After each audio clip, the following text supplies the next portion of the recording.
हे बघ असं तोडायची नाही, मी धरतो तुला काढायला नको. मुळासकट काढायची. हां हे बघ ते उपटायचे बघ असं हलकी असतात त्या कशी बांधायची ती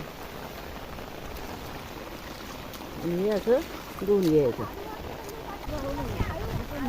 हे बघ असं घ्यायचं झालं आणि हे बघ हे असं घ्यायचं आणि असं फिरवायचं.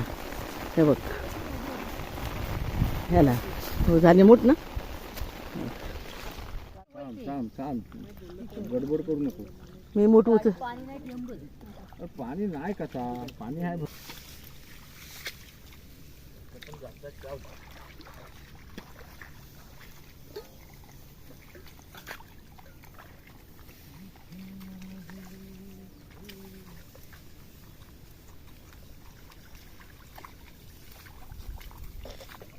आज माझ्या